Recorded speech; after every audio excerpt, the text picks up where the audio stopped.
Inkuru z'abato murazikurikira kuri YouTube channel yacu yitwa Inkuru z'abato. Nge Rukizangabo Shami Aloys. Murabimenyereye ko ducira abana imigani, tuganira ku nkuru z'abato, abana bari hirya no hino ku isi, ariko noneho tukaba dukorera mu Rwanda, dukorana n'abana bari mu Rwanda. Aba bana n'abanyarwanda, ariko tuba duhaye ikaze abana bacu b'abanyarwanda bari hirya no hino ku isi, ariko si n'abanyarwanda gusa. Murabizi ko hari n'abandi bo mu bundi bwoko, bo mu yandi moko baba bashaka kwiga ikinyarwanda, kumva ibivugwa mu kinyarwanda, nabo tuba tubahaye ikaze rero mu nkuru z'abato. Mu gutangira ni ibimenyerewe kandi ni na byiza ko mudutera inkunga mukanda subscribe kuri YouTube channel yacu Inkuru z'abato, mugakanda share, ubwo ni ukubisangiza abandi. Ariko hari n'akandi kantu k'inzogera mujye mugakandaho kugira ngo inkuru z'abato zijye zibagereraho igihe. Inkuru z'abato z'uyu munsi turazitangirana n'indamutso y'abato bari aha ngaha.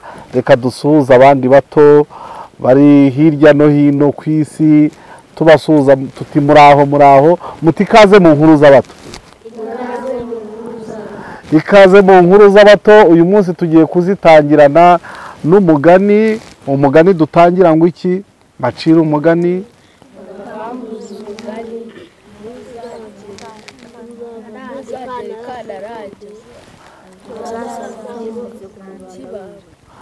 Bacira umugani, mbabambuza undi, cyangwa se mbabambuza umugani.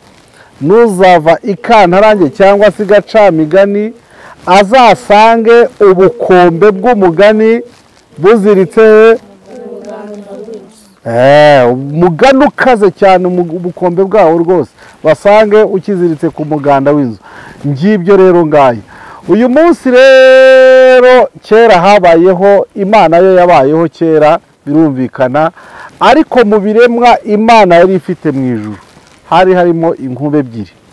Izo nkube ebyiri zikaba mu ijuru, zikabana n'Imana, zikabana n'ibiremwa, ariko ubukubaganyi bw'izo nkuba buza kuzikoraho. Igihe kimwe abantu baba bagiye kuryama batarafatisha agatotsi, mu mbabarire, batarafatisha agatotsi, inkuba ikaba yikunkumuye, irakubise, imvura ikagwa. Abantu bajya gushyirwayo nanone ngo bafate agatotsi, indi itari ikikunkumura, igakubita, abantu bashigagurika, imvura ikagwa. Imana rero kubera ko yikundira ibintu bigiye ku murongo, urumva, iravuga iti ngiye ibi bintu ntabwo mbishaka muri uru rugo. Urugo rwayo rwitwa iki? Gakiresha Dogiteri. Dogiteri aritsamuye, usubije ngo iki? Twese yego. Imana rero kubera ko idakunda akavuyo, Imana kubera ko ikunda ibintu bigiye ku murongo, iravuga iti aka kavuyo kizi nkuba naremye rero nako karakabije. Ishyiraho gahunda yo kugira ngo ice ako kavuyo. Muti yagaciye ite rero? Munsi umwe Imana ireba inkubi imwe, iravuga iti rero wa nkuba we, kugira ngo aka kavuyo kave mu ijuru, wowe ngiye kugusunika ujye mu isi. Hanyuma hano nsigarana inkubi imwe irampagije, iyo ngiyo aba ariyo wenda nzajya nyaha cyangwa se mp'amategeko. Abamarayika b'Imana n'indi nkuba imwe zifata ya nkuba, igafata imitsina, igafata ibyatsi, yanga kuvayo. Ariko imitsina ni iki? Aha, nari navuze ngo umuntu ukubitana n'ijambo adasobanukiwe ajya agira ate? Ajya asobanuza. None usobanuje ninde? Dogiteri. Buri gihe Dogiteri buri gihe rwose aba agomba gusobanuza. Raziya arambwiye ngo imitsina ni iki? Umutsina ni ibyatsi bikomera, nk'uko uzi urwiri cyangwa se pasiparumu, cyangwa se umutsina nawo ni ubwoko bw'ibyatsi ariko bikomera cyane. Kera rero iyo abantu bakiranaga cyangwa iyo umuntu yasunikaga undi, kugira ngo atamurenza akajya ahandi hantu yumva yamurushije ingufu, yafataga iki? Yafataga imitsima kugira ngo utahamutsimbura nyine, kugira ngo rero ujye kuhamutsimbura keretse uwo mutsina urandutse, ariko ubundi yarawufataga akawukomeza. Ni icyatsi gikomera cyane. Nuko inkuba rero igafata imitsina ikarimbuka, igafata ibiti, indi nkuba ikabyasa, birayisunika, inkuba iraza ikubita ku isi. Hasigara iki? Hasigara inkuba imwe mu ijuru. None Imana kubera ko ari inyambabazi kandi ikunda ibiremwa byayo, iravuga iti iyi nkuba se iguye ku isi, naho ya yindi yaje ku isi ikagwa ku isi, uko yaje ikubita ibibaba byayo, ibikubita ahantu ikagera naho ibikubita ku isi, yahise icika intege, igira utugufu dukeya, igira imbaraga nkeya ugereranyije n'iyasigaye mu ijuru.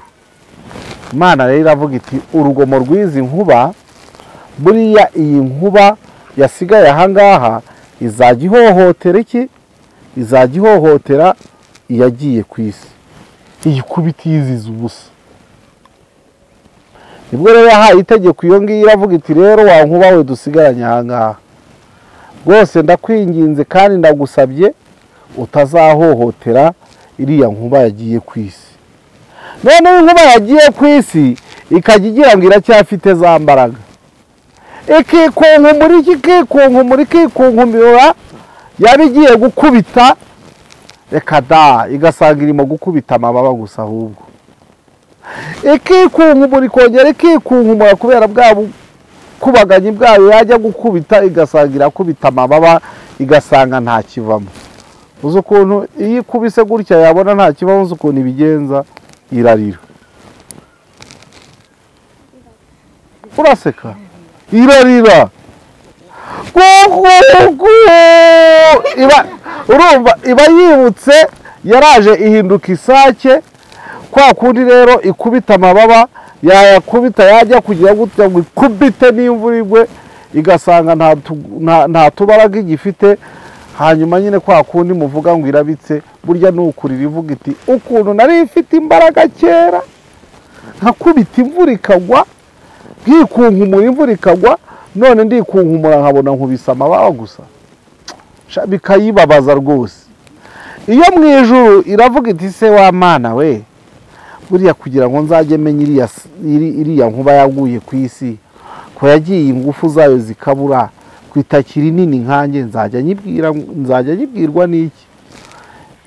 Irayibwira iti rero kugira ngo ujye uyimenya, ngiye kuyishyira ku gahanga akantu k'umutuku kameze nk'umurabyo wayo yahoranye, ako ngako nujya gukubita uzajya ukabona, bizatuma uyimenya. Niyo mpamvu Imana yashyize iki? Ka kantu k'umutuku ahangaha kuri rusake kitwa ikirokoroko. Kitwa ikirokoroko ni isunzu, isunzu ry'umutuku, kugira ngo ya nkuba yahoze iba hejuru nijya gukubita itayikubita ikayihohotera, imenye ko ari mugenzi wayo. Inkuba nyine iri hano ku isi, iriya yataye ingufu, yataye ingufu nyine, yaraje ihita yitwa isake, hanyuma yajya gukubita, aha wayumvise, igiye gukubita isanga ntibivamo, ihitirira. Urumva irahitirira ikavuga iti kukuruku, ndetse agahinda kakayica, ukumva iravuze ngo ntago mujye mubyumva se, ntago mujye mubyumva, kariya gahinda na kuriya kurira, kukuruku no gukubita amababa, iba yibutse ko yari ifite imbaraga, hanyuma yajya kuzikoresha igasanga yarashengabaye, nta dutege ikigira, hanyuma ikarira, hanyuma agahinda kakayica. Hanyuma na yindi yo mu ijuru nayo ntabwo yayikubita kubera ko ifite kariya kamenyetso gatukura. Umva sha ukuntu irimo kurira, wayumvise? Buriya ni ukwibuka nyine ko ari inkuba yari ikaze cyane, none ubu ngubu imbaraga zayo zikaba zitakiriho. Wayumvise? Mwayumvise? Ntabwo murimo kuyumva, kandi ubwo mwari muzi ko mbeshya. mu nkuru z'abato ntitubeshya pe ntabwo murimo kuyumva n'ubu ngubu yegereye wabona uti pupu ahaha wagira ngo yari irimo kutwumva ngaho rero sinjye wahera hahera inkuba n'Imana n'ukuntu yari ifite imbaraga ikaza kuzakwa kubera ibintu by'ubukubaganyi bwazo igahinduka isake n'ubu ngubu mu rukerera ujya kumva ukumva iti bubububububu yajya gukubita igasanga nta kigende